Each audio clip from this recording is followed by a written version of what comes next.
Good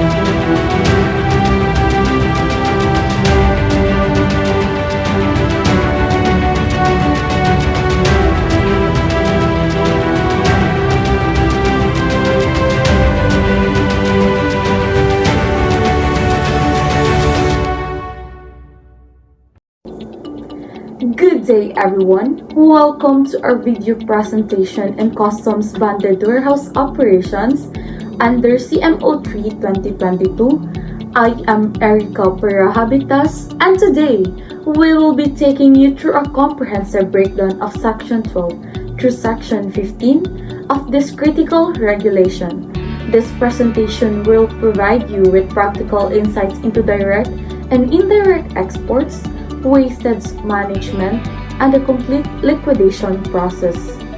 This information is essential for compliance and operational efficiency. Before we dive into details, let me outline our topic for today. We'll start with understanding the regulatory framework that governs CBW operations. Then we'll explore Section 12 on direct exportation procedures, followed by Section 13 on constructive exports. We'll cover the critical topic of wastage management in Section 14, then walk through the complete liquidation process in Section 15. Now let's dive into Section 12 on direct exportation.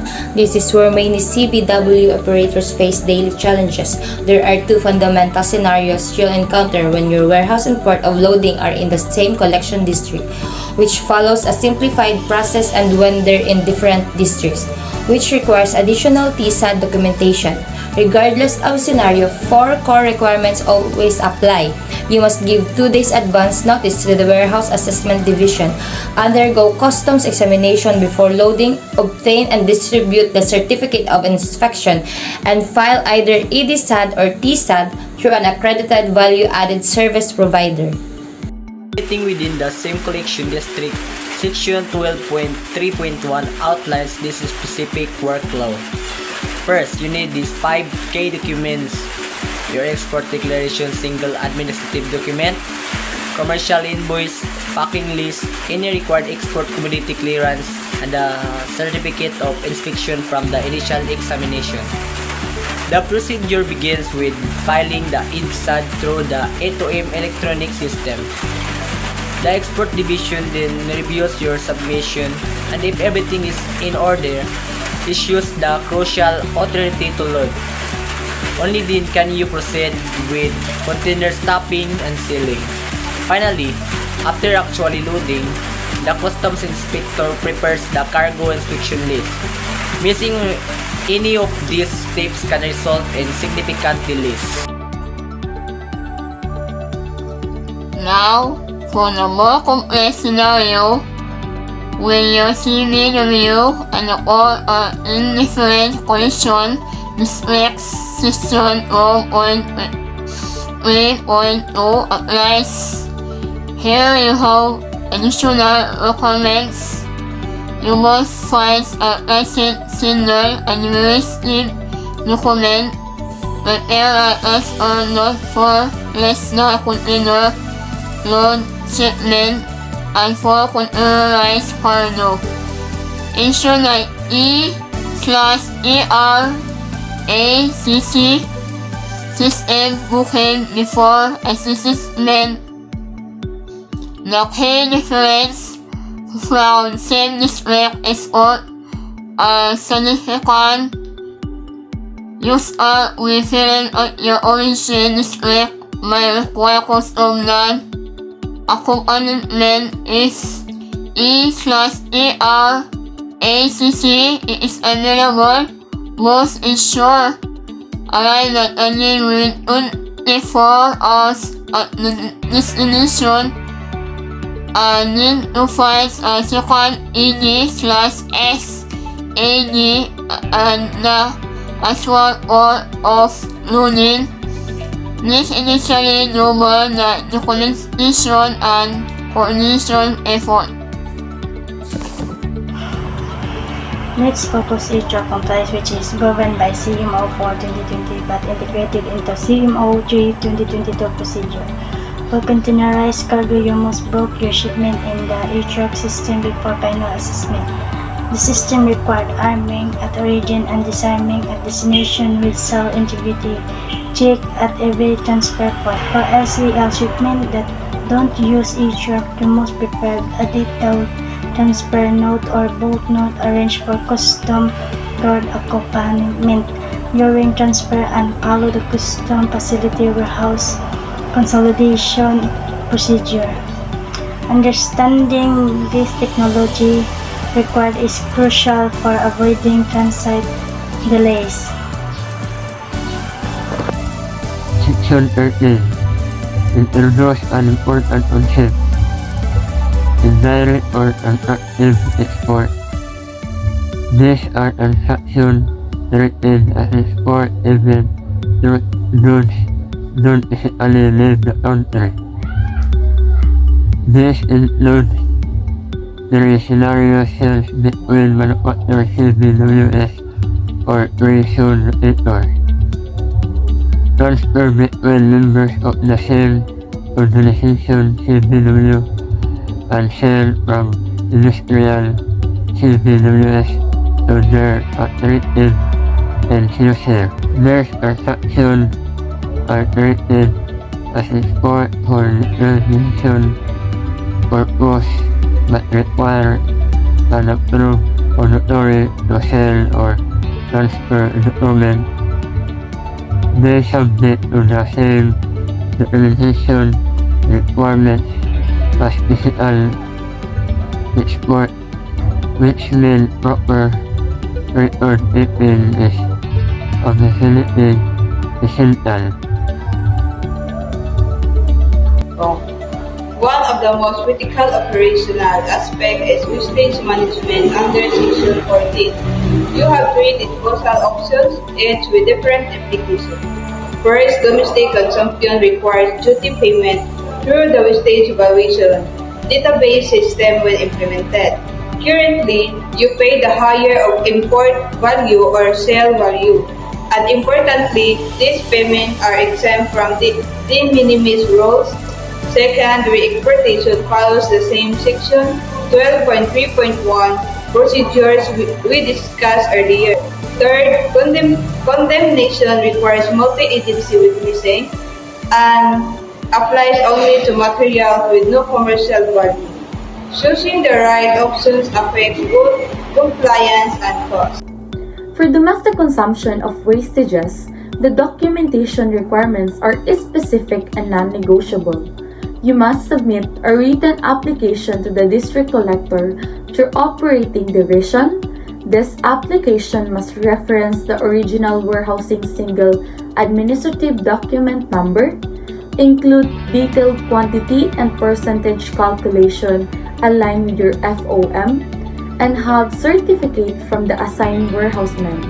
Then you file BC Form 177 and provide proof of duty payment. Crucially, under Section 14, 1.2, any wastages exceeding your FOM limits are taxed based on the original invoice value declared in the WSAB, which can be significantly higher than the scrap value. Condemnation procedures under Section 14.3.4 have strict timelines and witness requirements. Once your application is approved, you have only 3 days to complete the condemnation, and it must happen within the remaining storage period. The witnessing requirements are extensive. You need your assigned warehouseman representatives from the auction, the cargo disposal division, commission and audit representative, and other concerned government agencies. All this document culminates in a report on condemnation, which become part of your liquidation package And this isn't a simple disposal process, it's a formal witness procedure. Now we reach section 15, the liquidation payment, where everything comes together. The timeline here is strict and non-negotiable. You have 16 days from complete expedition to submit liquidation documents. This period is non-extendable. The absolute maximum is 30 days from store expiration. When you submit, the account officer has 15 days for review, followed by another 15 days for the liquidation and billing division final processing. Final bond consolidation occurs within 5 days, and here the critical warning late submission trigger penalties under Section 15 of CEO 1 2022, which can include fines and other sanction. This document matrix is your quick reference guide for liquidation requirements. Each transaction type requires a specific documentation. For direct imports, you need original WSAD, bill of lading, invoice, and transfer note if applicable. Constructive imports add the authority to sell and seller's invoice. Direct exports require the processed EDSAD, bill of lading, certificate of inspection, cargo inspection list, and commercial documents. Constructive exports need the constructive export declaration, authority documents, payment receipt, and CI. Wastage payments require the goods declaration and proof of payment, while local sales need a proof request, WSAD, and settlement documents. Having this matrix handy can prevent document-related delays.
Let's visualize the complete liquidation process flow.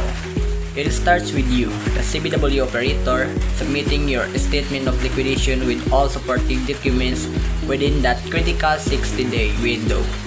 The operating division then retrieves your original WSAD for comparison. Next, the account officer validates everything against your FOM during their 15-day review period.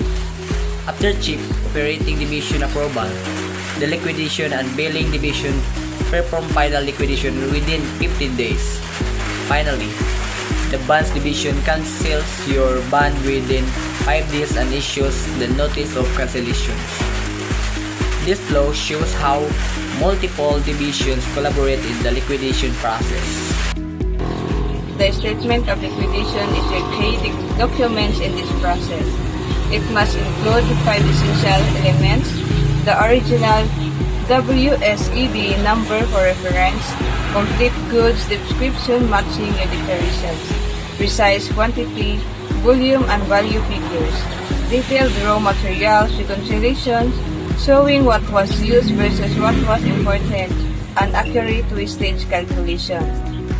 During validation, the account officer will be compare this information against your approved form, checking raw materials utilized against allowable limits, local sales volumes, and any condemnation or abandonment. Any discrepancies here will delay your entire liquidation.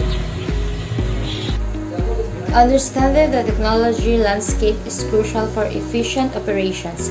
Currently, you are working with 3 main systems: the E2M system for electronic filing, E-Track for container tracking, and the automated bonds management system for bond accounting.